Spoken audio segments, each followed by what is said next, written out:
Двогледите, како и телескопите, ги зголемуваат далечните објекти за полесно да се видат.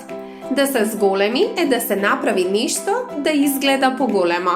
Луѓето користат само едно око за да гледаат низ телескоп, но ги користат двете очи за да гледаат низ двоглед. Користењето на двете очи прави далечните објекти да изгледаат пореални.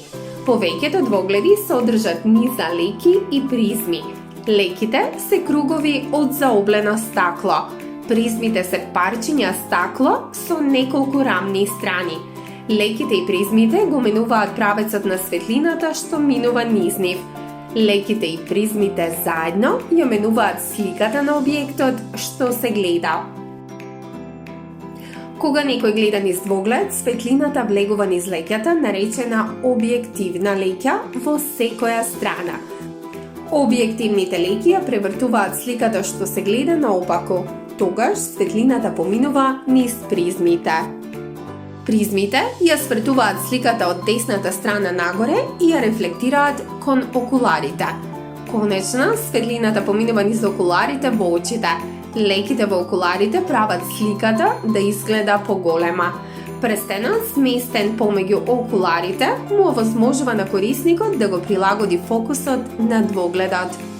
Фокусирањето прави предметите да изгледаат појасни.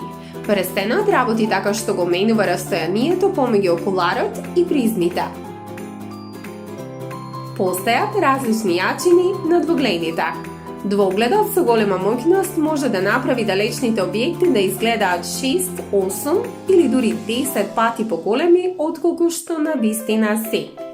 Таквите двогледи често се користат за гледање птици и диви животни. Двогледот со мала моќност може да направи предметите да изгледаат до 3 пати поголеми. Пригодни се за гледање представа или концерт во театар. Големината на леките е исто така важна. Поголемите леки овозможуваат повеќе светлина да влезе во двогледот. Ова ги прави подобро да работат ноќе или при слабо светло. Сепак, поголемите леки се исто така и потешки. Ова го прави двогледот потежок за носење и потежок за држање стабилно. Помалите леки можеби не се најдобри за ноќно гледање, но тие се лесни за држање и носење.